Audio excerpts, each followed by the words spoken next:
자, 오늘 함께 은혜 나누실 말씀입니다. 에베소서 4장 11절부터 16절까지 있는 말씀입니다. 제가 가진 성경책으로는 신약성경 314페이지에 있습니다. 에베소서 4장 11절부터 16절입니다. 봉독해 드리도록 하겠습니다. 그가 어떤 사람은 사도로, 어떤 사람은 선지자로, 어떤 사람은 복음 전하는 자로, 어떤 사람은 목사와 교사로 삼으셨으니 이는 성도를 온전하게 하여 봉사의 일을 하게 하며 그리스도의 몸을 세우려 하심이라. 우리가 다 하나님의 아들을 믿는 것과 아는 일에 하나가 되어 온전한 사람을 이루어 그리스도의 장성한 분량이 충만한 데까지 이르리니 이는 우리가 이제부터 어린아이가 되지 아니하여 사람의 속임수와 간사한 유혹에 빠져 온갖 교훈의 풍조에 밀려 요동하지 않게 하려 함이라. 오직 사랑 안에서 참된 것을 하여 범사에 그에게까지 자랄지라. 그는 머리니 곧 그리스도라. 그에게서 온 몸이 각 마디를 통하여 도움을 받음으로 연결되고 결합되어 각 지체의 분량대로 역사하여 그 몸을 자라게 하며 사랑 안에서 스스로 세우느니라. 아멘. 아멘. 펀처치 베델기 오신 여러분들을 다시 주님의 이름으로 환영합니다. 가을이 돼서 책을 가까이 하는 그런 계절이 왔습니다. 모두에게 그런 건 아니고요. 저는 이제 그 직업상 제가 하는 일상 이렇게 책을 자주 보게 되는데 가끔 그 설교를 준비하다 보면 오래된 책들을 다시 보게 될 때가 있습니다.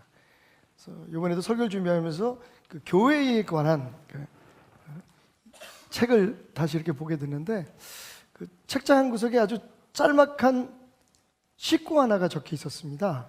하상욱이라고 하는 시인이 항상 짧고 간결한 그 시 속에 아주 깊은 그 감동을 담는 그런 시인인데요. 두 연의 아주 짧은 시가 있었습니다. 그 이상 되면 제가 외우지도 못할 텐데 그 시구는 이렇게 말하고 있었습니다. 너 때문에 답답한데 너 없으면 더 답답해. 그게 답니다. 제가 속으로 되새겨봤어요.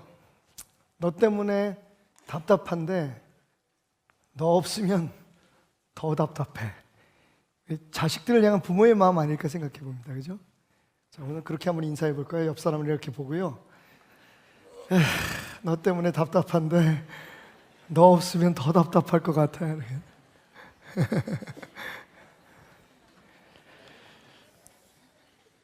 뭐 지난주에도 참 한국교회 여러 가지 사건들이 있었는데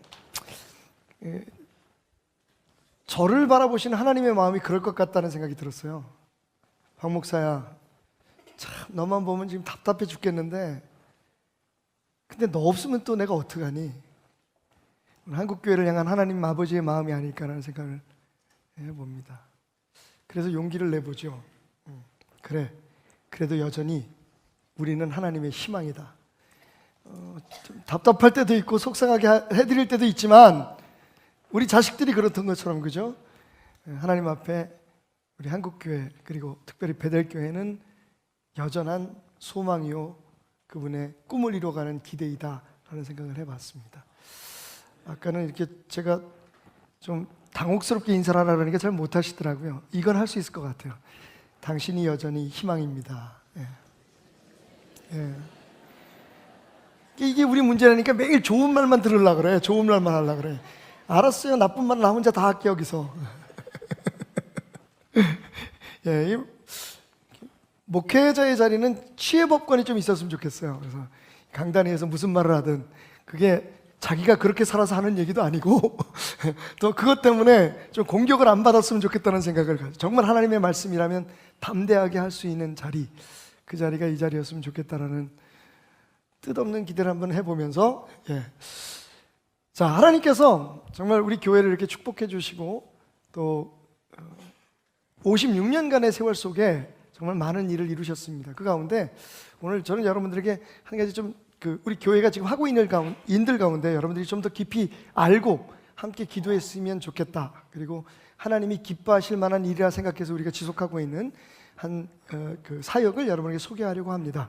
우리 교회는 꿈빛 마을이라는 그런 그 장애 어린이들을 위한 시설이 있는데 오늘 그 꿈빛 마을을 운영하시는 원장님과 부원장님 두 분을 모시고 잠시 여러분과 함께 이야기를 나누도록 하겠습니다. 자, 두 분 자리로 모시겠습니다. 여러분 뜨거운 박수 부탁합니다.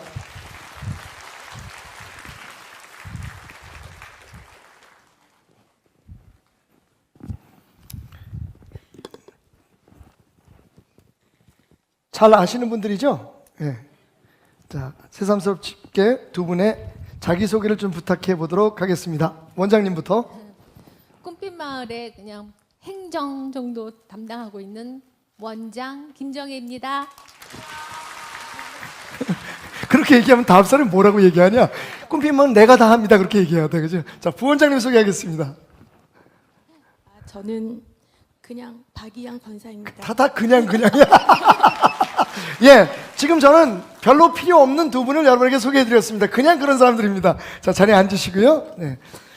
일단 꿈빛 마을에 대한 소개가 좀 필요할 것 같아요. 여러분, 꿈빛 마을이 뭔가? 예, 꿈빛 마을이라는 이름은 제가 지었고요. 영어로는 그냥 뭐 신조어인데 dreamy village, dreamy town, 그러니까 꿈빛으로 가득한 마을이다라고 하는 그런 뜻을 가지고 있습니다. 원장님께 여쭤보겠습니다. 꿈빛 마을에 대해서 좀 소개 부탁드리겠습니다.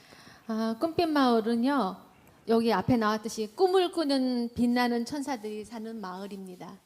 그래서 우리 지금 조금 저희들하고 좀 틀리지만 조금 부족하지만 그런 애들한테 조금 사랑을 줄 수 있는 그런 학교예요. 그러니까 학교에 갔다가 방과 후에 저희 교회에 모여서 이제 뭐 그룹이든지 개인이든지 그런 거로 뭐 치료를 하고 있고 사랑을 나누고 있는 학교입니다. 네, 지금 이제 조금 뭐 부족하다는 말씀을 조심스럽게 해주셨는데 장애를 말씀하시는 거잖아요.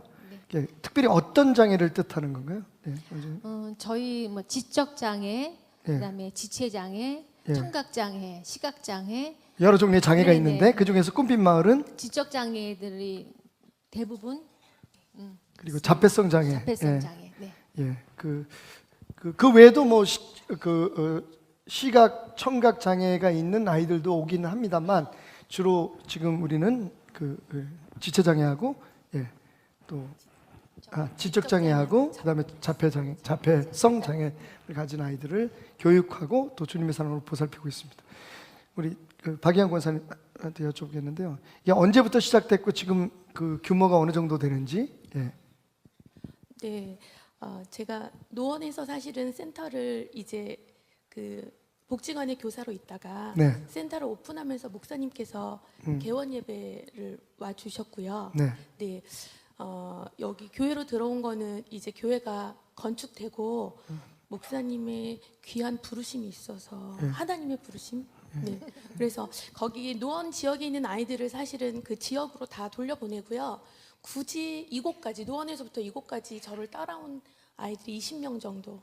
그래서 20명으로 2009년 1월부터 저희가 오픈을 했습니다. 그럼 지금은 규모가 어느 정도 됩니까? 지금은 100명에서 120명 정도. 네. 20명으로 시작해서 그러니까 한 10년쯤 됐어요, 그죠? 예. 교회는 별로 부흥 안 했는데 꿈빛 마을은 굉장히 많은 부흥을. 이게 씁쓸하다 정말. 교회 많이 부흥했어요, 여러분. 예. 아멘. 예.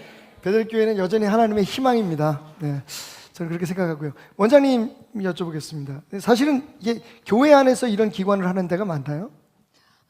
교회 안에서 제가 알기로는 몇 군데 안 되는 것 같아요. 네. 근데 왜 이걸 교회에서 해야 되는지 좀 말씀해 주실까요? 저희 뭐 교회에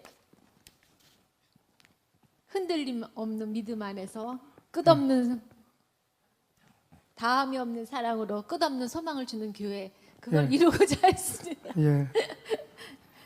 저희 교회 꼭 필요한 거고요. 사실은 교회 건축하면서 뭐 어린이집, 유치원 같은 것도 생각을 했었는데 저희가 이제 신방을 목사님하고 같이 갔다 오면서 그곳에서 잠깐 기다리는 시간들에 엄마들의 표정을 봤습니다. 근데 엄마들이 이제 아이들을 맡겨놓고 대화하는 것도 보고 그러면서 너무 행복해하는 모습을 저희가 봤거든요. 그리고 맡겨놓고 나가면서 그 표정이 너무 행복해 보이고 그래서 저거를 우리 교회에서 하면 어떨까 하고 생각을 했어요. 그래서 목사님 지금 사모님이 이렇게 얘기하시지만 제가 옆에서 잘 지켜본 사람의 입장에서 말씀드리면 처음에는 사모님이 그 유치원을 하자 그러셨어요. 네, 돈이 좀 예, 되니까 그 돈이 좀 된다고. 예. 교회 건축을 하는데 이게 빚을 갚으려면 돈이 필요하니까 유치원 하자. 당신이 그랬어요. 네. 처음에는. 그러다가 사실은 우리가 그 박희영 권사님이 하계동에서 운영하고 있던 시설에 가게 됐는데 그 이제 교육이 진행되고 있어 저희가 밖에 앉아 있다 두 부부가 이제 앉아서 거기 앉아서 엄마들이 나누는 이야기를 들었어요. 근데 우리는 솔직히 자녀들이면 어떤 학교를 보낼까, 이 아이들이 요즘 어떻게 생활하고 있나 이런 걸 관심을 많이 갖는데 그 부모들의 관심은 한 가지였어요. 오늘을 어떻게 살아갈까, 내일은 또 어떻게 버티지. 그래서 이야기를 들어보니까 가정에 문제 있는 가정도 많았고 그런데 그 아이들을 맡기고 이제 우리 박양 권사님이 그때 이제 집사님이셨는데 그 아이들을 가르치고 그러는 시간에 그 어머님들이 쉬고 또 함께 대화를 나누는 모습을 보면서 이게 정말 이게 그냥 그 무슨 장애 아이들을 돕는 거로 끝나는 일이 아니다. 그 엄마들을 좀 치료하고 회복시켜야겠다는 생각을 가지고 저희가 유치원을 짓기 위해서 진행하고 있다가 모든 걸 우리 장로님들하고 의논하고 우리 장로님들이 흔쾌히 정말 기쁨으로 오히려 앞장서서 그렇게 해주셔서 꿈빛 마을이 시작되게 된 겁니다. 자, 그러면 우리 교회는 자랑스러운 꿈빛 마을을 운영하고 있는 교회입니다. 하나님 보시기에 너무 기뻐하실 것 같은데요. 우리 성도들은 장애인들에 대해서 어떻게 알고 있는지 한번 생각해 보는 시간을 갖도록 하겠습니다. 먼저 장애가 있는 분들을 어떻게 표현하는 게 맞을까? 사실은 이게 우리가 이제 여러 가지로 부르잖아요, 그죠? 장애인, 장애우, 장애자. 그래서 여러분들 들어오실 때 저희가 한번 스티커를 붙여보라 그랬습니다. 그랬더니 정말 남들이 별로 스티커를 안 붙였는데 붙이신 용기 있는 분들이 몇 분 계세요. 장애자라고 하신 분들이 계신데, 장애자, 장애우, 장애인 어떤 게 맞는 표현인가요? 권사님. 오늘은 상품이 없나요, 지금? 예, 상품 있습니다. 상품. 자, 일단은 참. 자, 그러면 일단 답을 말씀해 주셔서 그 정답을 맞히신 분들 중에서 뽑아야 될 것 같으니까 자, 정답은 장애인이 맞을까요? 장애우가 맞을까요? 장애자라고 부르는 게 맞을까요? 두구두구두구두구. 장애인입니다. 아, 그래요? 우린 보통 장애우 그러면 굉장히 이렇게 폴라이트하게, 그러니까 친절하게 부르는 것 같잖아요. 존중하는 것 같은데 그게 잘못된 건가요? 그게 사실은 이제 장애우라는 말은 이렇게 친근하게 친구처럼 대하자라는 의미에서 네. 대학교 서클에서 네. 혹은 이제 이 종사하는 분들이 사용했던 말인데 그것은 이제 장애가 있는 친구란 뜻이죠, 그죠? 그렇죠. 장애우. 그것은 이제 사실 저희가 그 89년 12월 30일 날 네. 장애인 복지법이 통과되면서 명칭을 네. 우리가 이제 정리를 하게 됐어요. 그래서 그 불구자, 장애자, 장애우 이런 것들을 그보다 더 나쁜 말도 있어, 두 글자. 또 해야 돼요. 예. 비읍시옷. 비읍시옷이라고 하는 사람들 있죠. 그건 진짜 무식한 사람들, 그죠? 그래서 이제 그 장애우란 말은 예를 들어서 우리 아버지는 장애우이십니다. 우리 형님은 장애우이십니다. 좀 어법에 어폐가 맞지 있네요. 않죠. 그래, 어법에 안 맞네요. 그래서 그냥 국어로 말하면 맞춤법에 맞지 않아서 이런 용어는 사용하지 말고 이제 장애인이라는 용어를 우리 같이 사용하자라고 그때 이제 근데 이제 우리가 통과가 됐습니다. 그런 장애를 가지고 있는 분에게 장애인이시네요. 그러면 굉장히 좀 그게 그분에게 혹시 그 마음 아픈 말이 되지 않을까라는 생각이 있거든요. 근데 장애인이라고 부르는 건 괜찮은 거죠. 네. 예. 그러니까 우리가 이야기를 할 때 우리 아들은 시청각 장애인인데요. 이렇게 말하는 건 네. 그렇지만 장애인 이렇게 부르는 건 또 예. 조금 듣기 좀 누가 그렇죠. 또 그렇게 하겠어요. 그런 분들은 안 계시죠. 그러니까 장애인이라는 말이 우리가 사용할 수 있는 표준 그런 어다라고 하는 것을 여러분들이 알아주시면 감사하겠고요. 그래서 오늘 시간을 우리가 준비하면서 사실은 그 설문을 또 조사했었어요. 자, 우리 베델교회 성도들의 그 장애인들에 대한 인식이 어떤가 하는 것을 조사했었는데요. 첫 번째 질문이 선천적 장애인과 사고로 인한 장애인 중 어느 쪽이 더 많을까요? 라고 하는 질문이었습니다. 여러분 어느 쪽이 더 많은 것 같아요? 선천적이요? 후천적? 예, 우리 성도들은 이렇게 대답했습니다. 예, 78%가 사고로 인한 장애인들, 그리고 22%가 선천적 장애. 이걸 우리 성도들이 생각하는 장애에 대한 생각이었는데요. 어떠세요, 권사님? 어느 쪽에 전문가 입장에서 통계적으로? 네, 사고나 혹은 질병으로 인한 후천적인 장애인이 많습니다. 어느 정도인가요? 그게? 실제로 그러니까는 그 장애 등록을 하게 돼 있잖아요. 그렇죠. 네, 장애 등록한 장애인 그리고 네. 등록을 하지 않은 장애인까지 다 합하면 전체 인구의 10% 정도 될 거다라고. 우리 전 국민의 10%? 네네네. 어우, 그리고 생각보다 많네요. 그중에서 네. 90%는 질병이나 사고로 인한 후천적 장애고 나머지 10%가 선천적으로 태어날 때부터 가지고 태어나는. 우리 성도들이 가지고 있는 생각이 많네요. 근데 이게 무엇을 뜻하는 거죠? 그러면 이게 의미가 있을 것 같아요, 그죠? 예. 네. 사모님 어떻게 생각하세요? 이게 무슨 의미가 있나요? 그러니까 우리도 장애인이 될 수 있다라는. 예. 그러니까 언젠가는, 그죠? 예. 그러니까 지금 90%가 후천적이라는 얘기 아닙니까? 그러니까 우리가 보는 장애인들 중에 그러니까 우리도 그 잠재적인 네. 예, 장애인이 될 수 있는 그런 네. 사람이다라는 실제로 걸. 지금 통계는요. 그 후천적인 장애는 90%를 더 웃돈다. 그래서 그래요? 점차 그 선천적인 장애인은 줄어들고 후천적 장애인이 더 많아지는 그런 추세. 어떤 의미에서는 그래서 우리가 그 장애인들에 대해서 여러 가지를 배려하고 또 그 장애인들을 위한 그 뭐 시설들이라든지 이런 것들을 좀 깊이 생각해야 될 게, 그죠? 저도 좀 조심스러운 말이지만 저희 어머님이 요즘 이제 뭐 한 해 다르게, 그리고 사실은 요즘 하루가 다르시게 그 걸음걸이가 불편해지셨어요. 이제 무릎 관절을 수술을 한번 하셨는데 다른 쪽도 이제 문제가 있으신데 연세가 있다고 안 하시겠다고 하셔서 말을 안 들어요, 우리 어머니가. 아들 말을 안 들어요. 그래서 예, 일단은 그렇게 이제 은혜 가운데 매일 교회 나와서 기도도 하시고 살아가시긴 하시는데 걸음걸이가 너무 안 좋으세요. 그래서 이제 어디 가시면 꼭 어머니를 이렇게 붙들어 드리는데 어머님이 저를 이제 붙들고 가시는데 그런 걸 보면서 불편한 게 너무 많아요. 예. 어디 뭐 음식점 같은 데 가면 계단을 막 2층씩 걸어 올라가야 되는 뭐 이런 데가 있든지, 또 심지어는 이제 교회 같은, 저희 교회는 그래도 이제 처음부터 우리가 좀 배려를 해서 그런 시설들이 있지만 여전히 불편한 게 많을 거예요. 그럼에도 불구하고 어떤 데 가면 좀 오래된 교회라든지 이런 데는 장애인들이 전혀, 예, 뭐 예를 들면 본당이 2층, 3층에 있는데 다 계단을 올라가야 되는 그런 교회들도 있고 그런 시설들도 있어서 좀 마음 아픈 것이 느껴졌을 텐데, 오늘 이걸 보니까 우리 성도들이 대강 그 문제에 있어서는 바르게 인식하고 있다라는 생각. 그러면 세 번째 질문이었었는데요. 장애인 학생들의 교육은 그럼 어떻게 이루어지는 게 좋을까라고 하는 질문이었습니다.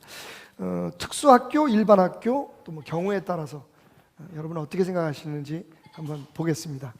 장애인 학생들의 교육은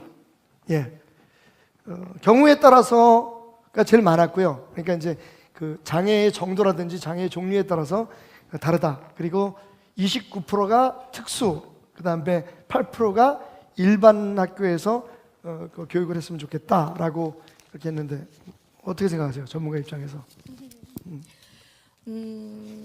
저는 통합교육이라고 하거든요. 네. 일반 학교에 통합되어서 장애 아이들이 교육을 받아야 같이. 되는 게 네, 맞다고 생각합니다. 그런데 이제 개중 장애 정도가 너무 심한 아이들, 그리고 지금 현실적으로 사실 초등학교 때까지는 거의 통합 교육이 이루어지는데요.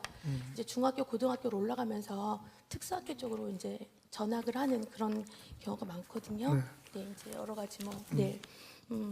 그래서 어쨌든 저는 어떻게 생각하냐면 일단은 장애인이고 아니고를 떠나서 그 우리가 타인에 대한 배려 그리고 이것은 사실은 그 아이들이 사회에 나가서 같이 교육받고 또 생활하는 것은 그 사회적인 책임이라고 저는 생각을 합니다. 그래서 저는 엄마들이 상담을 하시면 일단은 그 통합 교육을, 그러니까 일반 학교로 진학하기를 저는 먼저 권유합니다.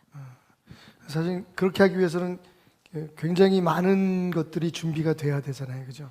학교의 교육 말고 지금 이제 저희 그 베들교회에서 운영하고 있는 꿈빛마을 같은 그런 교육, 이게 있잖아요, 그죠? 보통 우리가 어떤 교육을 지금 하고 있고 꿈빛마을은 그러면 그 교육 시스템 가운데 어떤 부분을 차지하고 있는 건지 좀 설명을 부탁드리겠습니다.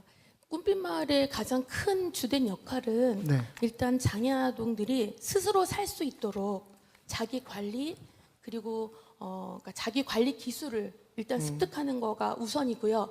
그리고는 사회로 나갔을 때 저는 서두에 먼저 말씀드리자면 꿈빛 마을은 세상으로 향하도록 아이들에게 문을 열어주는 문이라고 저는 생각해요. 그래서 아이들이 사회에 나갔을 때 사실은 우리 아이들한테는 세상에 나갔을 때는 정말 정글이고 밀림이거든요. 길도 없는. 제가 막 생각나는 게 그 김태원이라고 기타리스트 있잖아요. 그 가정에 장애 아이가 하나 있어요. 지금 한국에서 생활하기가 좀 어려워서 필리핀 가서 공부도 시키고 그러는 걸로 기억나는데 그때 그 김태원 씨가 TV에 나와서 눈물 흘리면서 한 얘기가 기억이 나요. 자기 아내의 꿈이 한 가지가 있는데 그 꿈은 다른 게 아니고 자기 아들보다 하루 더 사는 거. 아들 혼자서는 세상을 살 수가 없으니까 이 아들보다 딱 하루만 더 살아 있을 수 있는 것, 그걸 매일매일 하나님 앞에 기도한다고. 그때 가슴이 굉장히 아파요. 지금 권사님 말씀하신 것처럼 장애가 있는 아이들한테는 세상에 그냥 발을 딛는 순간 정글이고 밀림이잖아요, 그죠? 네. 엄마들도 아빠들도 똑같이 느끼는 것 같아요. 엄마 아빠들도. 네네. 네.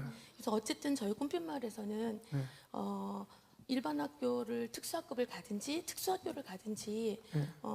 아이들이 다 잘 적응할 수 있도록 이제 특수 교육적인 이제 치료를 하는데요. 네. 네, 내용은 뭐 예. 네, 여기 잘 나와 있거든요. 네. 네, 그 언어 치료, 인지 치료, 그리고 심리 치료로 음악 치료, 미술 치료, 심리 운동, 그리고 특수 체육, 그리고 수영이랑 농구 하고 있고요. 그리고 그룹으로는 언어인지 놀이 그룹을 하고요. 네. 그 초등학교 아이들 대상으로 해서 그리고 이제 중등, 고등에 올라가면 지역사회 통합 훈련을 합니다. 그리고 한 달에 한 번씩 생활훈련하고 체험학습을 다니고 있어요. 그 우리 교회만 하는 특별한 아까 뭐 생활훈련, 그룹훈련 이런 게 네네. 있잖아요. 좀 설명 좀 해주세요. 사실 저기 다른 원에서는 안 하는 그룹을 저희는 하고 있거든요. 처음에는 사실 이 그룹 하는 게 쉽지가 않았어요. 그러니까 물질적인 것도 그렇고 그다음에 또 보조교사들이 많이 필요했고 그래서 하루 애들 데리고 자면은 보통 한 아이에 선생님, 그러니까 세 아이에 하나 선생님 한 분 정도가 계셔야지 그걸 통제를 할 수가 있거든요. 아이들을 교회에서 데리고 자는 거예요. 네네네. 예. 그리고 또 우리가 전국을 돌아다녔어요. 애들 데리고요. 기차도 타고 뭐 우리 교회에서 저 버스 래프팅도- 대주셔서 래프팅도 했어요. 래프팅도 네. 하고 그런 거를 많은 뭐 프로그램을 하다 보니까 근데 그걸 굳이 해야 되는 이유가 뭐죠? 아까 말씀하셨는데 이제 재정적인 얘기를 하셨는데 네.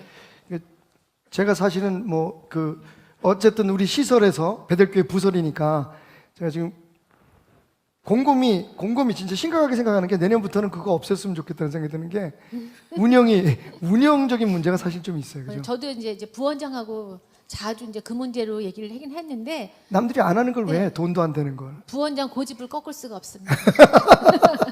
아니 그걸 그러니까 꼭 해야 되는 이유가 뭐예요? 그 사실은 그 생활훈련은 그 노원에서 제가 그 처음 제가 제 1호입니다. 근데 지금은 학교에서도요. 네. 또 다른 기관에서도 이렇게 뭐 한 달에 한 번 아니어도 1년에 몇 번 정도 하기도 하더라고요. 근데 이제 그렇게 했던 이유 중에 하나는 엄마들 때문이었습니다, 사실은. 그러니까 아이들이 양치질도 그리고 옷 입고 벗는 거, 밥 먹는 거 이런 것들도 다 배워야 되지만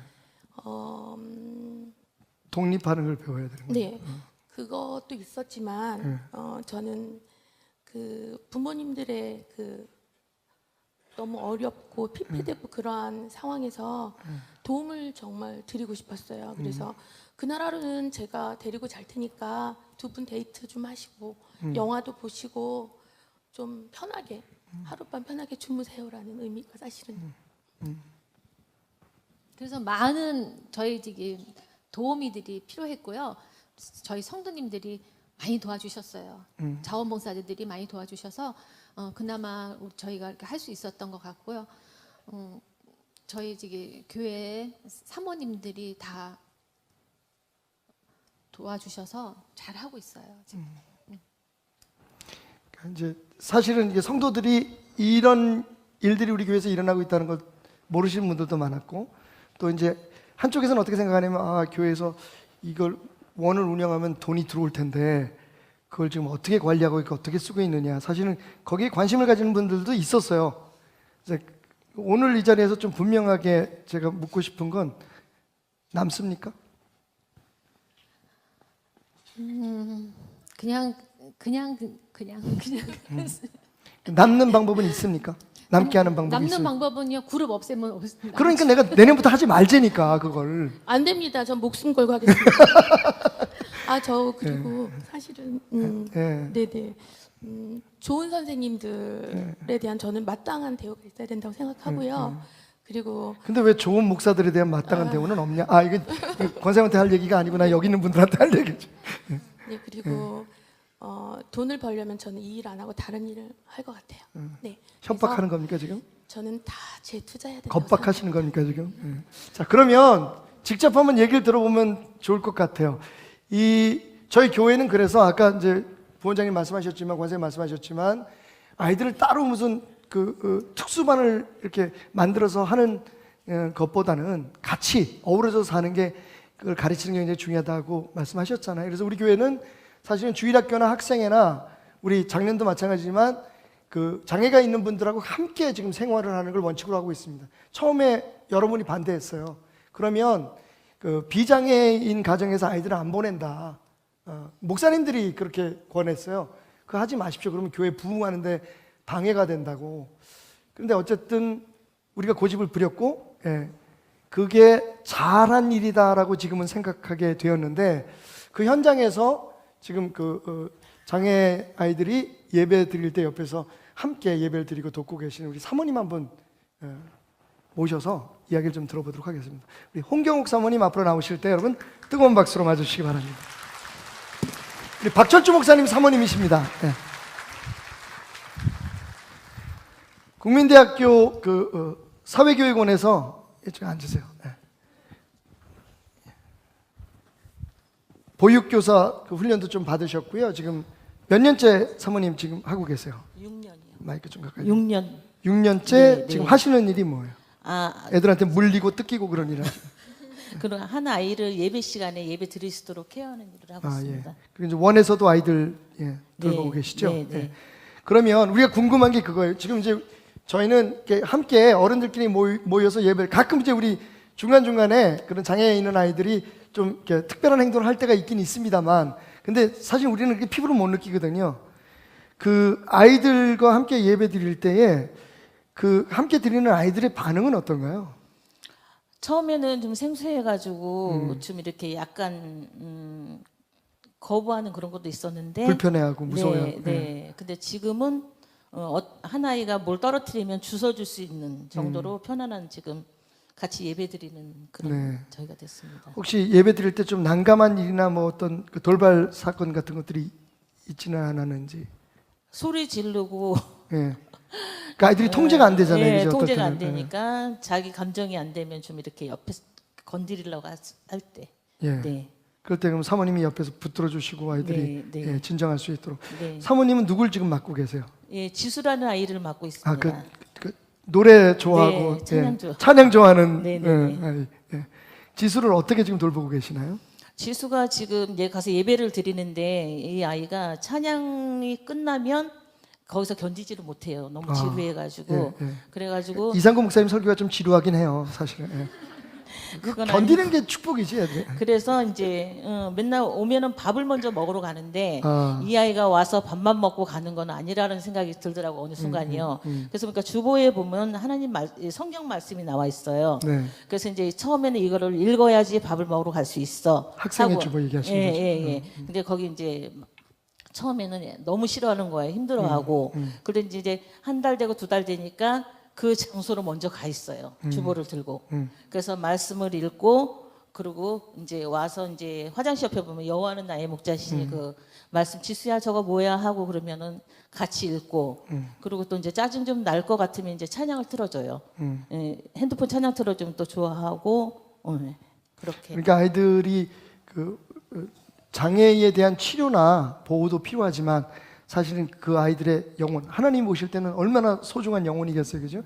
빛나는 천사라고 아까 표현을 하셨는데 그 아이들의 영혼까지 돌볼 수 있는 건 역시 교회밖에 없다. 다른데 우리 교회보다 훨씬 좋은 시설도 있을 거잖아요, 그죠? 뭐 정부에서 지원하는 데도 있고 하겠지만 중요한 건 그 아이들의 삶뿐만 아니라 영혼까지도 보살필 수 있는 이런 귀한 일들을 하고. 사모님 다친 데 없어요? 애들? 애들 다친 데 없어요. 아니 애들 말고 애들 때문에 다친 데. 예. 본인의 입으로는 얘기 못해요. 예. 주로 이제 뭐 이제 우리 이제 특히 이제 그 자폐성 발달 장애를 가진 아이들 같은 경우 감정 조절을 잘 못해요. 그래서 이제 이렇게 흥분하거나 하면 공격적인 행동을 하거든요. 저도 뺨도 맞아보고 머리도 뽑혀보고. 홍장로님한테는 뺨 안 맞아봤죠?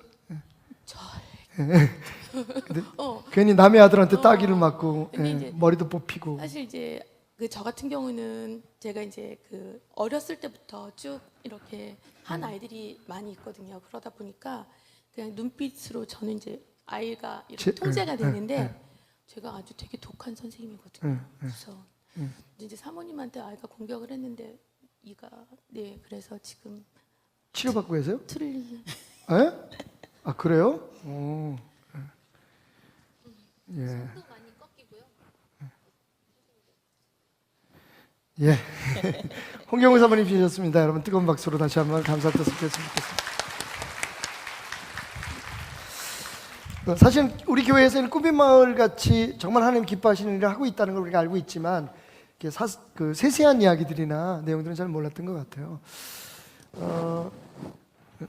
학부형님 한번 모셔볼까요? 예, 우리 류태훈 집사님, 주한이 아빠십니다. 여러분 류태훈 집사님 잠깐 모셔서 우리 학부형의 입장에서 하고 싶은 말을 잠깐 듣고 좀 마무리를 짓도록 하겠습니다. 자, 우리 류태훈 집사님 뜨거운 박수로 여러분 맞아주시기 바랍니다. 서서 하시겠어요? 앉아서 하시는 게 좋겠죠? 앉으세요. 학부형이 오니까 원장, 부원장 다 일어나.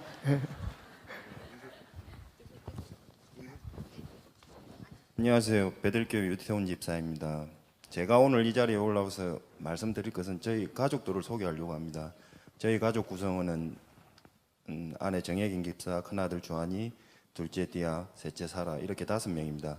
저희 가족을 아시는 분들도 계시고 모르시는 분들도 계신 줄 알고 있습니다. 아내 정혜경 집사는 초등부 교사입니다. 그러나 저하고 결혼하기 전에 신앙생활을 하지 않았습니다. 지금은 저보다 신앙생활을 더 열심히 하고 있죠. 그리고 디아 사라, 하나님이 주신 이름으로 아름답게 베들교회에서 신앙생활을 열심히 하고 있습니다. 그리고 마지막으로 아들 주한이 우리 집을 신앙으로 똘똘 뭉치게 해주는 아이죠. 우리 주한이는 남들과 조금 다릅니다. 장애를 가지고 태어났죠. 정확히 말씀드리면 청각 플러스 자폐 중복 1급 장애인입니다. 남들은 한 가지씩만 가지고 있는데 우리 주한이는 하나님이 2개의 장애를 주셨더라고요.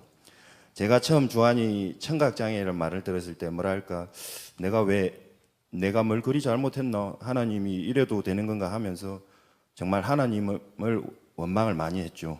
솔직히 그때는 실감도 안 나더군요. 주한이가 너무 어리니까 장난이겠지 하면서 시간이 지나면 들을 수 있겠지 하는 한 가닥의 희망으로 살았죠. 왜? 성경 말씀에 나오는 것처럼 나에게도 그런 기적이 일어나겠지. 하나님이 실수로 준 거니까 하나님이 해결해 주겠지. 근데 시간이 지날수록 이게 현실이구나 하는 생각이 들더군요. 내가 받아들여야 하는데 못 받아들이겠더라고요. 제가 베들교회를 만난 것도 주한이 초등학교 입학하면서 알게 됐죠. 남들은 교회가 이쁘다, 아니면 교인들이 많다, 목사님 설교를 잘한다고 하면서 베들교회를 알았는지 모르지만 저는 베들교회의 꿈빛 마을 때문에 이 교회에 출석하게 됐죠. 주한이 언어 치료를 하기 위해서 할 수 없이 온 거죠. 그게 한 10년 정도 되네요. 그때 당시 주한이 치료 목적으로 교회에 왔으니 교회에서 장애인 프로그램 하니까 정말 괜찮네 하고 다니죠. 아무 생각 없이 다녔습니다. 베들교회를 주한이 때문에 알았지만 베들교회를 통해서 신앙의 깊이를 알 수 있는 기회도 많았고 영적으로 성장할 수 있는 계기가 많았습니다. 그리고 너무나 많은 좋으신 성도분들을 만나서 도움도 많이 받았습니다. 베들교회에서 저한테 가장 기억에 남는 것은 꿈빛 마을의 그 1박 2일 프로그램입니다. 꿈빛 마을 1박 2일 프로그램이 있는데 매달 장애인 친구들과 좋은 곳은 다 골라서 여행 가고 놀러 가면서 하면서 저녁에 교회 와서 같이 자는 프로그램인데 주한이한테는 너무나 좋아하는 프로그램이죠. 이 프로그램으로 인해 우리 부모들은 자유 시간을 가질 수가 있죠. 다시 한번 말씀드리지만 꿈빛마을 선생님 그리고 원장님 자원봉사자분 감사드립니다. 너무나 잘 돌보아 주셔서 감사합니다. 하나님이 저에게 장애인 아들을 주셨죠. 처음에는 원만뿐이었지만 지금 돌아보면 너무나 많은 가르침을 배우고 깨달아가는 것 같습니다. 집안에 장애인이 있으면 모든 게 그 친구 위주로 돌아가지고 쉬운 일은 아닙니다. 그렇다고 누군가 대신 해주지도 않습니다. 그 가족 구성원이 같이 해야 합니다. 제가 처음에 가족 소개한 이유도 저는 하나님이 주한이를 저희 가정에 주면서 정말 가족의 소중함을 깨닫고 사는 것 같습니다. 지금도 우리 가족은 진행 중입니다. 끝난 게 아닙니다. 이제는 더 많은 고통과 시련이 올 것도 알고 있습니다. 그러나 하나님을 붙들어 살면서 헤쳐나가야죠. 여러분의 많은 기도 부탁드리겠습니다.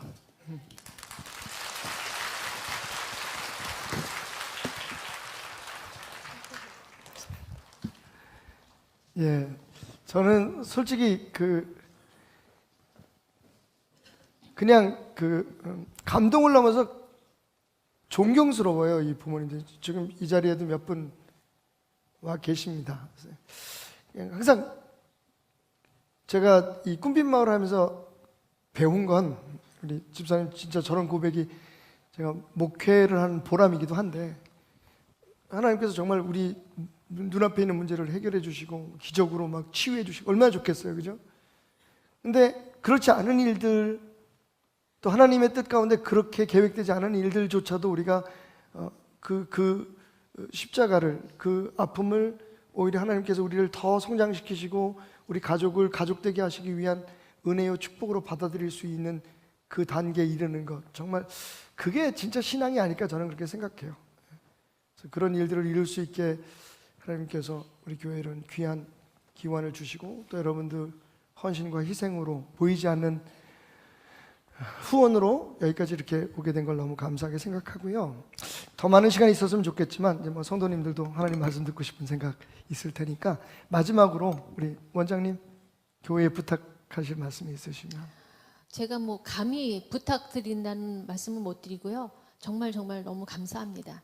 이게 꿈빛마을 하나 그냥 운영되는 게 문제가 아니라 이 꿈빛마을을 통해서 우리 전 성도들이 다 움직이고 있다고 저는 생각해요. 그러니까 한 사람의 도움이 없으면은 이게 할 수가 없는 일이거든요. 근데 우리 장로님들 포함해서 그다음에 성도님들, 그다음에 우리 신무자들 많은 희생을 꿈빛마을에 해주시고 계세요. 너무 감사하고요. 근데 아까 류태원 집사님이 말씀하셨지만은 그 가정에는 ING 계속 현재 진행형이라고 했잖아요. 근데 우리 꿈빛마을도 계속 진행될 겁니다. 더 많은 사랑을 주면서 하고 싶습니다. 네, 우리 부원장님. 저는 이 자리를 빌어서 저 때문에 희생했던 가족들에게 너무 감사하고요. 공식적으로 한 달에 한 번씩 외박을 하고 있는데 더 좋아할지도 몰라요, 우리 홍장로님이. 네. 그건 모르는 얘기야. 그리고 네, 또 그건 진짜 모르는 얘기야. 우리 아이들이 이제 학교를 졸업하면 갈 데가 없거든요. 그래서 지금 주간 보호나 그룹홈이 운영이 되고는 있는데 너무나 많이 부족합니다. 그래서 결국은 시설로 갈 수밖에 없는 왜냐면 가족도 살아야 되니까. 그러니까 저희는 지금 그 네네네. 고등학교까지밖에는 안 되는 거죠. 네네. 그 다음에 아이들은 어떻게 해요? 네. 그래서 그 성인 프로그램을 할 수 있으면 정말 하고 싶고요. 그리고 아무튼 저는 제가 건강이 허락하는 날까지 쭉 일을 하겠습니다. 다시 한번 두 분에게 박수 부탁드리고요. 예. 저는 이렇게 못된 꿈을 한번 꿔봅니다. 요즘 집 2채 이상 있으면 세금도 많이 내고 골치 아프다고 하는데 누군가 정말 집 한 채 내놔서 이 아이들을 위한 주간 보호시설, 부모님들이 또 이 아이들이 장애가 있어도 그 저녁이나 밤이나 이럴 때는 데리고 자고 싶어 하셔요. 그러니까 집에서 생활하면서 낮에만이라도 이제 나이가 이제 20이 넘고 어른이 되면 정말 통제할 수 있는 친구들도 있지만 직장에 다니는 친구들도 있어요. 근데 전혀 그럴 수 없는 친구들은 어딘가 모여서 함께 생활해야 되는데 근데 교회 안에는 또 안 된다네요. 그렇지 않으면 벌써 우리가 교회를 어떻게 해서라도 했을 텐데 이상하게 나라법이 또 그래가지고 교회 안에서는 그런 시설을 운영을 못한다 하니 사실 제가 이게 집이 없어서 하는 소리지만 집이 한 채 더 있으면 내놓을 텐데 그냥 그런 꿈을 항상 꿔요. 정말 그러면 보람이 있겠다. 꿈을 꿔봅니다. 자, 꿈빛 마을 여러분에게 한번 소개해 드렸습니다. 다시 한번 박수와 함께 영광을 돌려드리겠습니다. 어떤 사람이 전철을 타고 가다가 전철역에서 그 전차가 섰는데 한 5분여 동안 이 전차가 움직이지도 않고 문도 안 닫히는 거예요. 궁금하잖아요. 그래서 이건 무슨 일이지? 그리고 그 전철 문 밖으로 고개를 이렇게 내미는 순간 갑자기 문이 닫히고 말았어요. 그래서 그 닫히는 문에 목이 끼고 말았습니다. 얼마나 아팠을까요? 근데 재밌는 건 이 사람이 아파하기보다 깔깔깔깔 웃는 거예요. 목이 낀 채로. 그 안에 있는 사람들이 얼마나 더 당황했겠어요. 그래서 물어봅니다. 당신 왜 그래요? 왜 웃으세요? 안 아파요? 물으니까 이 사람이 깔깔깔깔 웃던 걸 억지로 참으면서 이렇게 얘기하는 겁니다. 저만 낀 게 아니에요. 저기 한 사람 또 꼈어요. 깔깔깔깔깔 웃더라는 거죠. 사실 정말 우리의 삶에 어려운 일이 있고 힘든 일이 있어도 누군가 곁에 있다면 누군가 나와 같은 아픔을 함께 겪고 있다는 것을 알게 된다면 사실은 훨씬 더 그 어려움과 고통을 이겨내기가 쉽지 않을까라는 교훈을 주는 이야기인 것 같아요. 오늘 우리가 함께 나눈 말씀을 보면 하나님 우리에게 이렇게 말씀하십니다.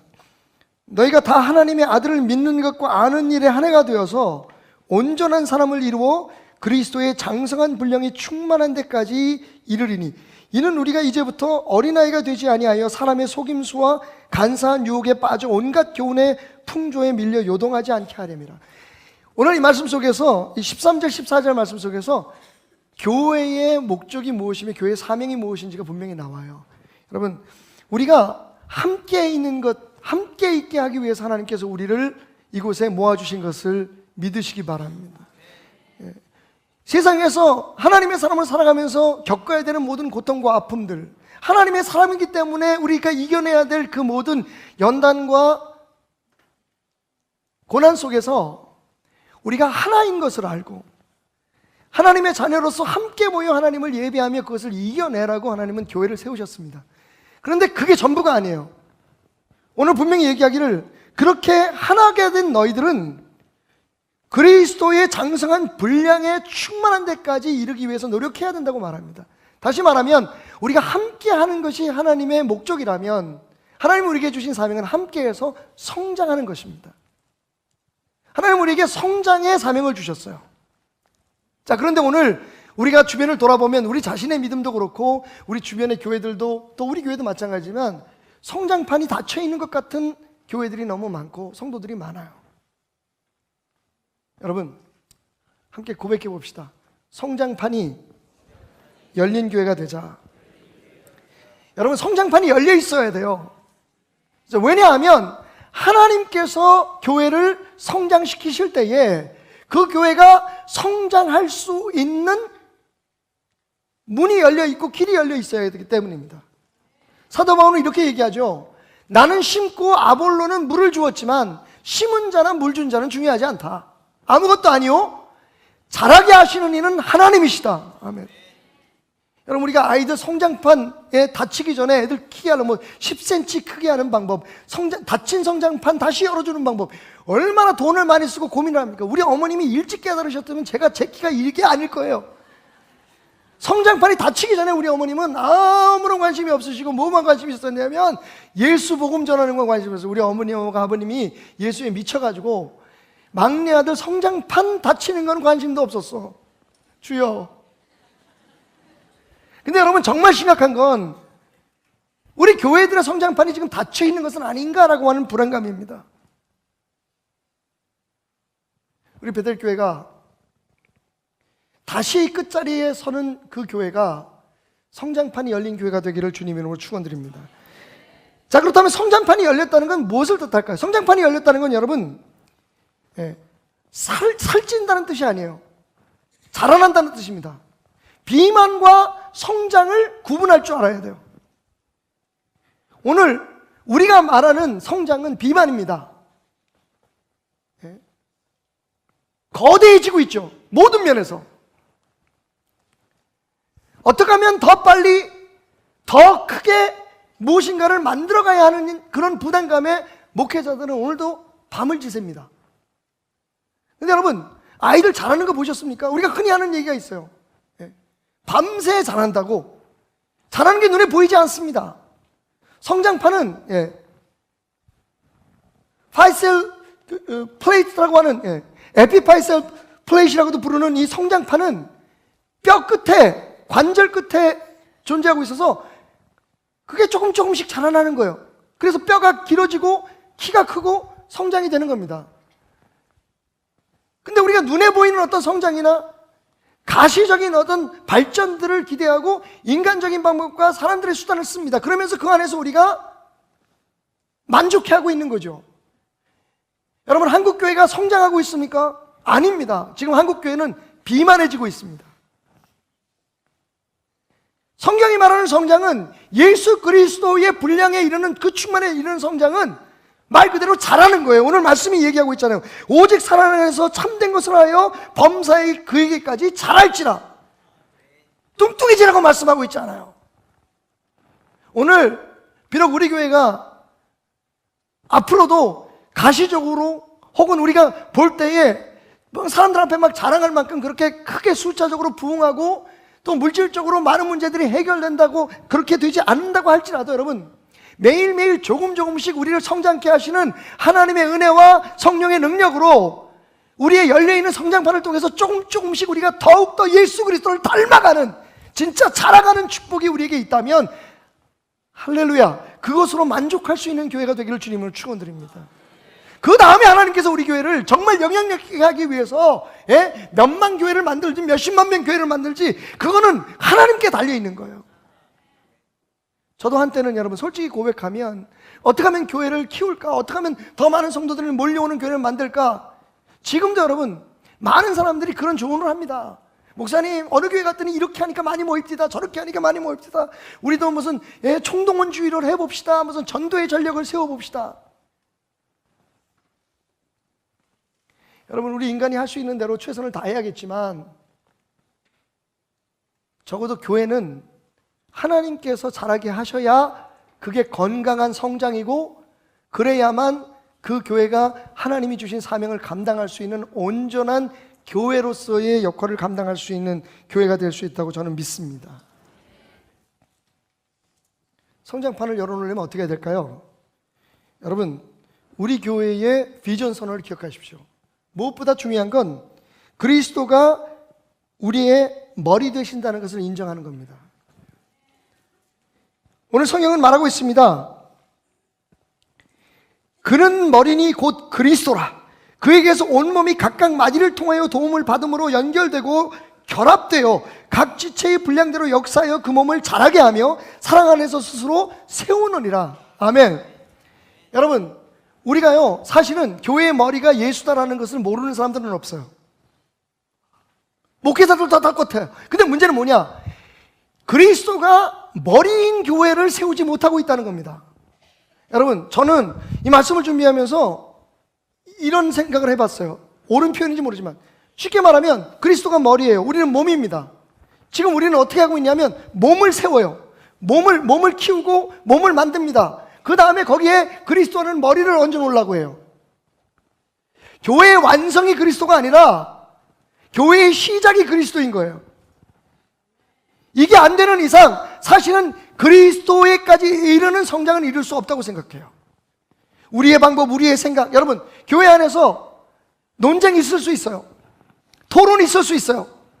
그런데 문제는 뭐냐? 이게 머리이신 그리스도의 뜻을 찾기 위해서, 그분 안에서 성장하는 방법을 찾기 위한 토론이 되어야 되고 논쟁이 되어야 된다고 생각해요. 싸우는 교회가 나쁜 교회가 아니에요, 여러분. 그리스도의 뜻을 이루기 위해서, 하나님의 영광을 나타내기 위해서 우리가 끊임없이 서로의 생각들을 조율하고, 그러기 위해서 부닥치기도 하고 자기의 주장을 내세우기도 하고. 그런데 여러분, 중요한 건 뭡니까? 절대로 잃어서는 안 될 게, 지금 무엇을 위한 싸움이요, 우리가 무엇을 위한 노력이라는 것을 정확히 기억해야 한다는 겁니다. 복음이 사라진 곳에 그리스도의 교회의 성장은 없습니다. 교회는 성장할 수 있어요. 집단은 성장할 수 있습니다. 그런데 여러분, 그게 그리스도가 원하는, 그리스도에까지 자라는 교회라고 말할 수는 없는 거죠. 그래서 하나님은 말씀하십니다. 너만 보면 난 참 답답해. 근데 너 없이 또 내가 뭘 할 수 있겠니?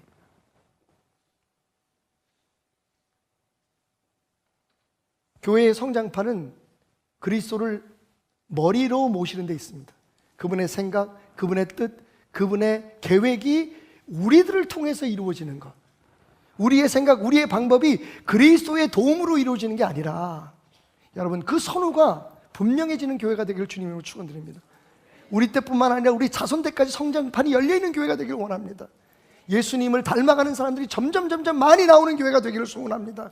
세상에요, 우리 교회가 크다고 자랑 안 해도 돼요, 여러분. 우리 목사님 대단하다고 자랑 안 하셔도 돼요. 이런 자랑이 있었으면 좋겠어요. 우리 교회 성도들은 정말 예수님을 닮기 위해서 오늘도 몸부림치고 있다고.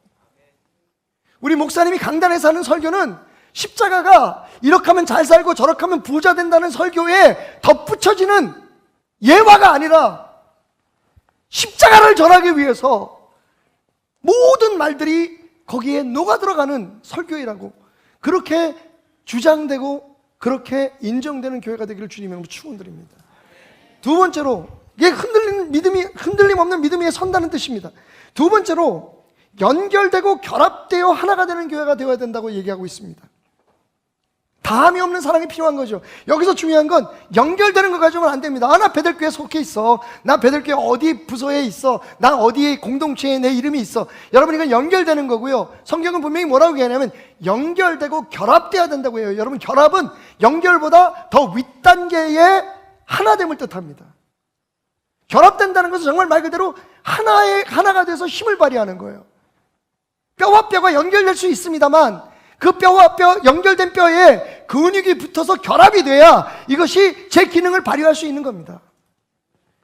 저는 아직도 기억 남는 이야기가 하나 있어요. 처치 언 더 웨이라고 하는 교회에 J.K. 포드 목사님, 우리 교회에 다녀가셨습니다. 그 목사님 하신 말씀 중에서 굉장히 감동적이었던 이야기가 있어요. 이런 얘기입니다. 어떤 군인이 서울에 부대에서 잠깐 휴가를 나왔어요. 근데 그때 탈영병이 하나 생겨가지고 검문이 시작된 겁니다. 그 군인이 헌병한테 붙들렸어요. 헌병이 묻습니다. 당신은 어디 소속입니까? 그 군인이 얘기합니다. 난 대한민국 소속입니다. 아니, 이 사람이 정신 나갔나? 너 어디 소속이야? 저는 육군본부 소속입니다. 여러분, 그러면 잡혀가겠죠. 모든 군인들은 대한민국을 지키는 사람들인 건 맞습니다. 그죠? 육군본부에 속해 있는 사람들이 맞습니다. 하지만 자기가 속해 있는 부대를 통해서 싸우고 부대를 통해서 나라를 지키는 사명이 있는 거예요. 뭐라고 대답하는 게 맞을까요? 저는 1사단 암흑의 부대의 누구입니다라고 얘기하는 게 맞다는 거죠. 베들교회 나오면서 여러분들에게 항상 제가 조심스럽게, 양쪽의 얘기를 다 할 수는 없으니까 때로는 한쪽을 더 강조하다 보면 놓치는 부분이 있어요. 제가 이런 얘기 잘합니다. 여러분들은 지금 하나님을 섬기기 위해서 이 자리에 나왔지 베들교회를 섬기기 위해 나오지 않았다고. 그랬더니 또 성도들 가운데 그래요. 그래, 그러니까 교회는 아무 데나 다녀도 상관없어.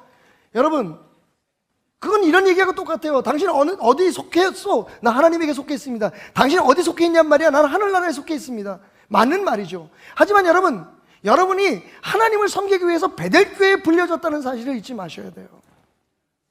우리는 좀 더 끈끈한 결속력이 필요합니다. 베들교회의 교인인 걸 여러분 자랑하시기 바랍니다. 그냥 교회에 다니고 등록되어 있는 거, 연결되어 있는 걸로 만족하지 마시고 좀 우리가 결합합시다. 어떤 뜻이 있으면 그것이 하나님의 뜻이라면 한마음이 돼서 그 일을 이뤄보자고요. 거기에서 하나님의 나라의 역사가 나타나고 교회는 성장하게 되는 겁니다. 너무 결속력만 얘기하면서 다른 길로 가면 교회가 살만 찌고 사람들은 늘어나겠지만 하나님 뜻을 못 이룹니다. 반대로 결속량 없는 교회는 성장할 수가 없어요. 제가 항상 설교하면서 양쪽 면에 다 여러분 진짜 축복은 영적인 축복입니다 얘기를 하잖아요. 그러면서 또 안타까운 건 그러니까 뭐 영적인 축복 받으려면 기도 안 해도 되겠네. 이미 우리는 받았으니까. 이런 또 극단적인 생각을 하시는 분들이 계신다면 제가 예배 드리는 게 전부가 아닙니다. 예수를 살아내야 됩니다. 그러니까 새벽 예배를 아주 안 나와. 할렐루야. 그런 얘기를 그렇게 잘 듣는지. 맞습니다. 우리가 하나님에게 속해 있어요. 예수를 닮아가기 위해서 이 자리에 있습니다. 그런데 여러분은 자랑스러운 베델교회 선도입니다. 저는 자랑스러운 베델교회 담임 목사예요. 이 결속력, 이 소속감이 우리를 성장하게 합니다. 다함이 없는 사랑 안에서 연결되고 결합돼서 우리의 성장판을 열어놓는 베델교회가 되기를 주님으로 축원드립니다. 마지막으로 성경은 우리에게 말하기를 오직 사랑 안에서 참된 것을 하라고 얘기합니다. 여러분, 제가 말씀을 준비하면서 이런 생각해 봤어요. 하나님을 사랑하는 방법이 뭘까? 전통적으로 하나님의 사랑하는 방법은 교회에 더 열심히 나오고 기도 더 많이 하고. 근데 여러분, 그 뒤에는 다 우리의 다른 생각이 숨겨져 있습니다. 그렇게 해서 하나님 앞에 뭔가를 얻어내려고 하는 거죠. 남들보다 더 복을 받고 우리 자녀들이 잘 되게 하는 것이 꿈입니다. 그래서 하나님 앞에 우리가 뭘 잘해야 된다고 생각하는 거예요. 만약 그렇게 따진다면 여러분, 바리새인보다 더 큰 축복을 받을 사람이 어디 있겠습니까? 저는 생각해봐요. 정말 하나님이 하나님을 가장 사랑하는 방법으로 우리에게 제시한 게 뭘까? 여러분, 그건 이웃을 사랑하는 겁니다. 예수님이 우리에게 주신 명령이 그거예요. 내가 너희를 사랑하는 것처럼 너희도 사랑하라. 여러분, 예수님은 이미 2000년 전에 우리를 위해서 십자가에 죽으셨고 다시 살아나셨고 할렐루야! 모든 영광을 누리셨습니다. 예수님 앞에 우리가 잘해드릴 수 있는 게 뭐가 있겠습니까? 주님이 정말 원하는 건 바로 당신 옆에서 울고 있는 사람, 약한 사람, 나도 힘들고 나도 어렵지만 여러분, 예수님도 십자가 지실 때 정말 지기 싫으셨어요. 하지만 하나님의 뜻을 이루기 위해서, 하나님에 대한 온전한 사랑을 이루기 위해서 당신의 생명을 내놓은 것처럼 나도 잘 살고 나도 편하게 살고 나도 잘 돼야 되지만 내 주변에 있는 그 한 사람, 예수의 눈으로 바라봐주고 울고 있는 그 사람, 정말 사람들 앞에 창피해서 자기의 죄를, 자기의 연약함을 말도 하지 못하고 힘들어하는 사람들을 사랑해 줄 수 있다면 하나님은 아마도 이렇게 말씀하실 겁니다. 나는 대한민국에 이런 교회 하나쯤 있었으면 했어.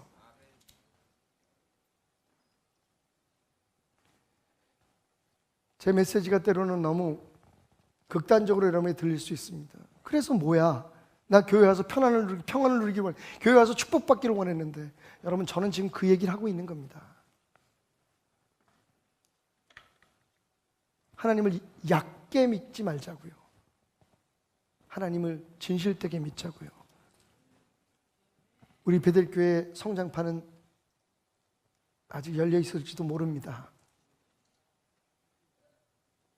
그 안에서 여러분들이, 여러분의 가정이, 여러분의 가문이 성장했으면 좋겠습니다. 과테말라의 한 선교사 집에 미국 목사님이 방문을 했어요.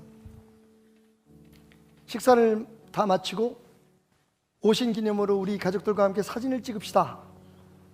그래서 탁자를 옆에다가 밀어놓고 온 가족이 서서 사진을 찍게 되었습니다. 막 사진을 이제 찍으려고 하는데 갑자기 선교사님이 잠깐요, 아직 우리 가족 중에 한 사람 안 온 사람이 있습니다 라고 얘기를 하는 거예요. 그러더니 방으로 가더니 지체장애가 있는 아이를, 스스로 힘으로는 걷지도 못하는 아이를 안고 와서 자신들의 무릎 위에 앉히는 겁니다. 그리고는 온 가족이 환하게 웃으며 말했습니다. 자, 이제 다 왔습니다. 사진을 찍으십시오. 그 순간 이 미국 목사님이 울음을 터뜨리고 말았대요.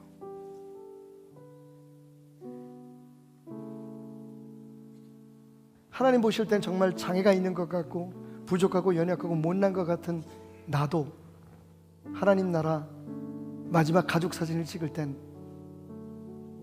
거기에 꼭 앉혀놓으시겠구나 하는 생각이 들어서 말이죠. 하나님 눈으로 볼 때 여러분, 어느 곳이 천국이라고 생각하십니까? 내가 원하는 것, 내가 바라는 것, 우리들만의 그런 문화, 우리들만이 좋아하는 사람들끼리 모여서 그냥 자기네들의 삶을 영위하는 것을 하나님은 기대하시겠습니까? 그것도 나쁘진 않겠지만 무엇이 잘못되고 무엇이 나쁘고 비판하고 판단하고 우리가 마치 옳은 것처럼 살아가는 그런 세상을 하나님은 하나님 나라라고 말하겠습니까? 그것도 나쁘지는 않지만 정말 하나님이 원하는 세상은 나같이 못난 목사도 베델교회의 가족으로, 하나님 나라의 당당한 가족으로 하나님 부끄러워하지 않고 인정해 주신다는 그 사실을 아는 이곳, 여러분,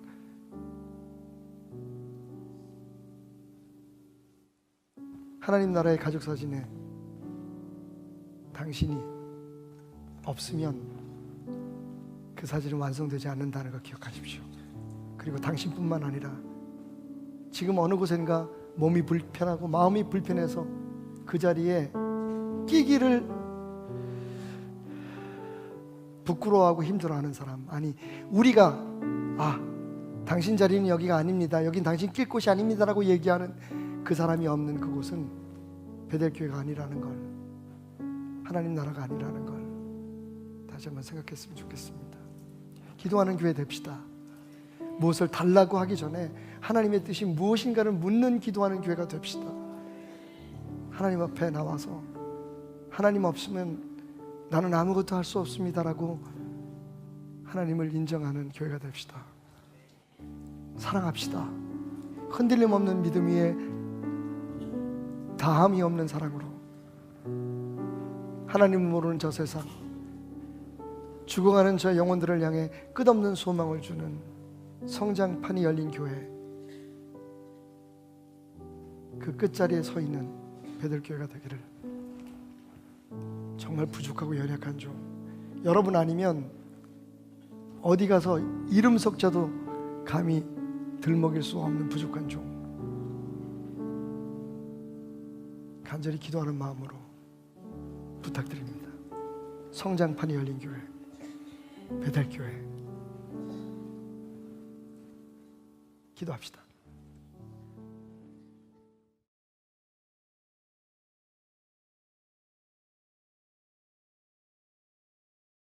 할렐루야. 우리 하나님께 영광의 박수로 귀한 예배 문을 활짝 열기 원합니다. 주님의 이름을 높여드립니다. 오늘도 이 시간 이곳 함께 하실 하나님, 위대하신 하나님의 이름을 높여 찬양합니다. 오늘도 우리의 믿음이 주님께서 들으시고 또한 기도할 때에 주님께서 들으시는 기도가 되기를 원합니다. 간절한 소망, 또한 응답의 은혜를 기대하며 주님께 나아가기 원합니다.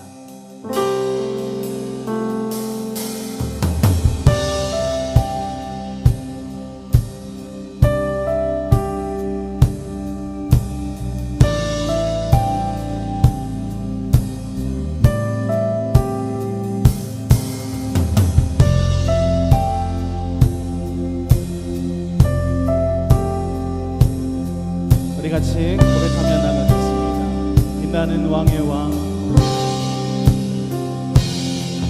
빛나는 왕의 왕, 영광의 주님, 온 땅 기뻐하라, 온 땅 기뻐하라. 광채의 옷 입고 어두움 물리쳐 저 원수는 떠내, 저 원수는 떠내.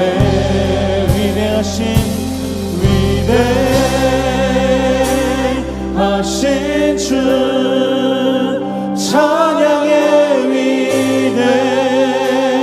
위대하신 주 모두 알게 되리라.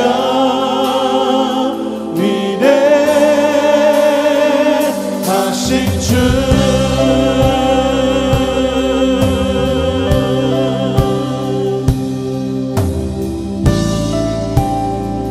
오늘 이 시간 시간 우리가 찬양할 때에 주님의 그 놀랍고 위대하심을 온 세상 모두가 알게 되심을 믿습니다.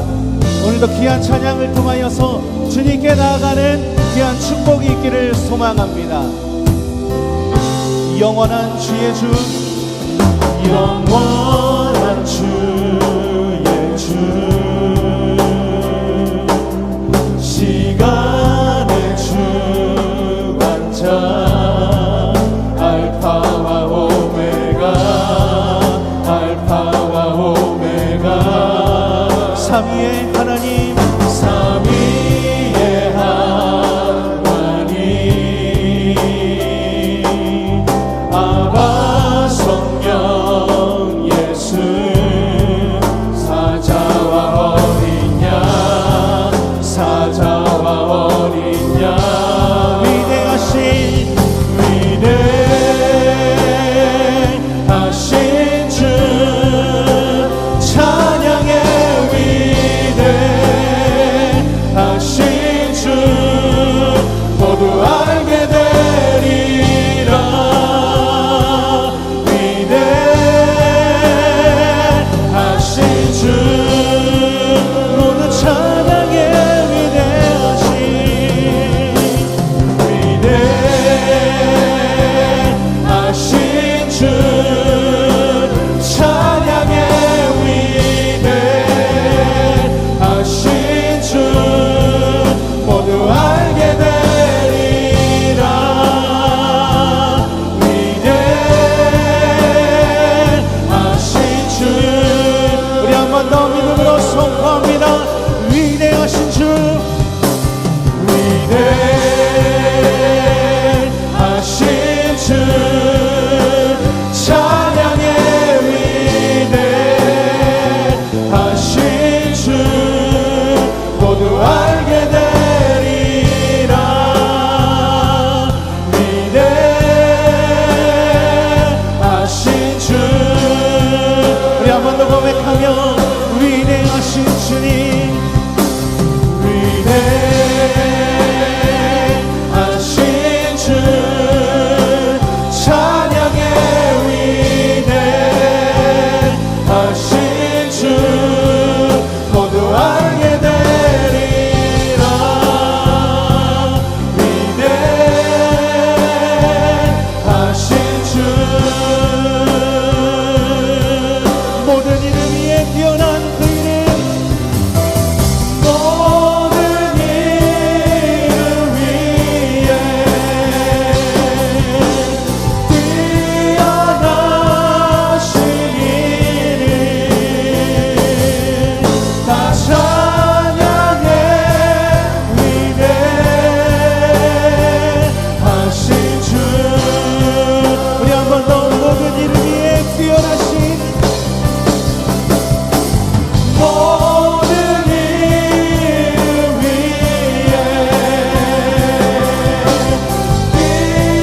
뛰어나신 이름, 다 찬양의 위대하신 주, 위대하신 하나님,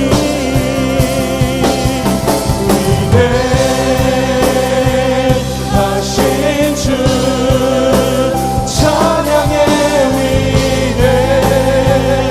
위대하신 주, 모두 알게 되리라.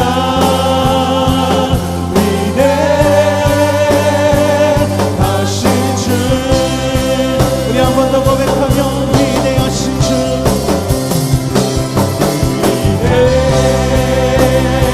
위대하신 주, 찬양의 위대하신 주, 모두 알게 되리라. 위대하신 주, 우리 목소리로만 한 번 더 고백하겠습니다. 위대하신 주님,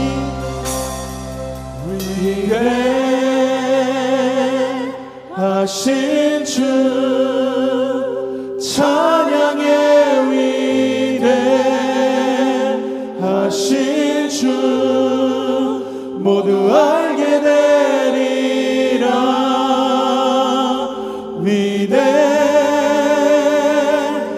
위대하신 주, 위대하신 주님,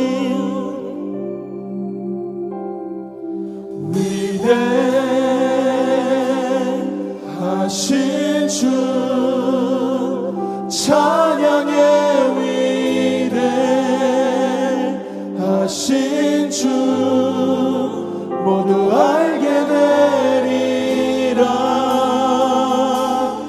위대하신 주. 할렐루야. 주님께 박수로 영광 올려드립니다. 오늘도 이 시간 이곳에 함께 하실 하나님, 위대하신 주님을 찬양하며 모든 열방의 주님을 알게 되는 그날을 꿈꿉니다. 할렐루야.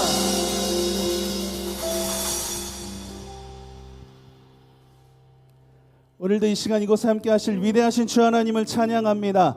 주님의 신실하시고 놀라운 그 은혜를 찬양합니다. 우리 안에서 기뻐하며 주님께 찬양하며 나가기 원합니다. 우리 다 같이 일어나서 박수치면서 주님께 기뻐하며 이 시간 찬양으로 영광 올려드리겠습니다. 할렐루야.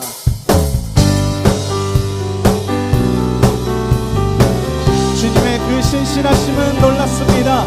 오늘도 이 시간 이곳에 함께 하실 하나님, 나의 찬양을 받아주시옵소서. 할렐루야. 주 신실하심 놀라워 죄인의 마음 흔드네. 자비의 물가로 인도하시며 자비의 물가로 인도하시니 그 무엇도 끊지 못해. 주여 인도하소서. 주여 기억하소서. 그래서 자녀들 신실한 주님의 약속. 주님의 은혜, 주님의 은혜 내게 넘치네. 나를 향한 주 은혜. 주님의 은혜 내게, 주님의 은혜 내게 넘치네. 나를 향한 주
주님을 찬양합니다. 오늘도 이 시간 이곳에 함께 하시는 하나님 영광 받으시옵소서.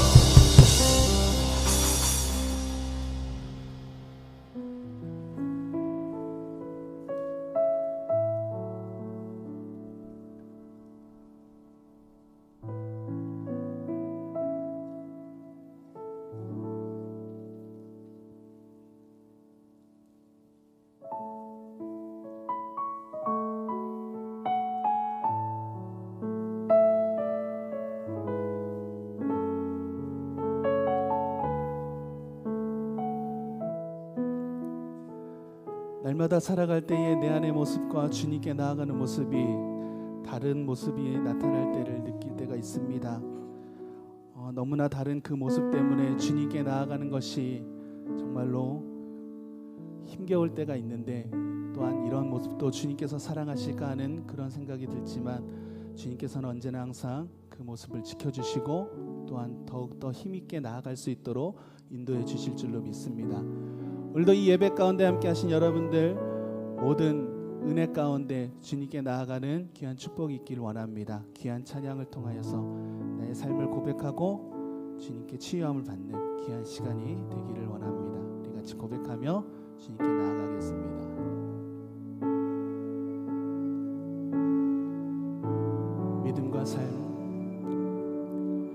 믿음과 삶을 살아내는 실력이 너무나 다른 내 모습을 볼 때 이 모습도 주가 사랑하실까? 자신 없는 내 모습 그저 주님 앞에 있네. 나 같은 자도 사랑하여 주시고 한 번도 나를 떠나지 않으셨네. 아픔 속에 주를 찾게 여긴 날 꾸짖지 않으시고 내 손 잡아주시네. 오직 주님 안에 두려움 없네.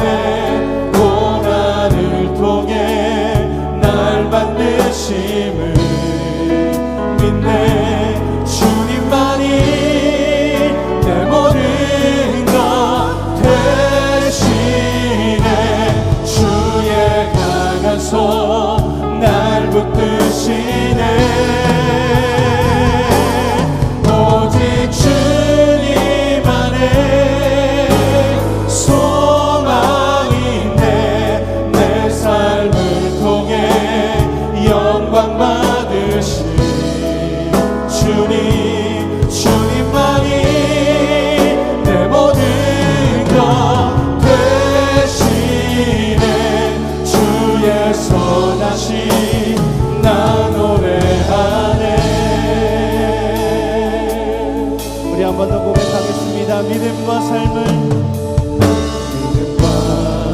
삶을 살아내는 실력이 너무나 다른 내 모습 너무나 다른 내 모습을 볼 때에 이 모습도 주가 사랑하실까?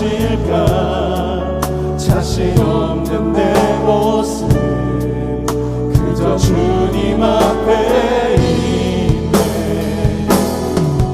나 같은 자도 사랑하여 주시고 한 번도 나를 떠나지 않으셨네. 한 번도 나를 떠나지 않으셨네. 아픔 속에 주를 찾게 여긴 나 꾸짖지 않으시고 내 손 잡아주시네. 오직 주님 안에 두려움 없네. 고난을 통해 날 만드심을 믿네.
할렐루야. 우리 박수로 주님께 영광 올려드립니다.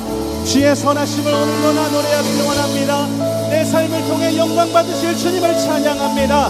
오늘도 이 시간 이곳에 함께하여 주시옵소서.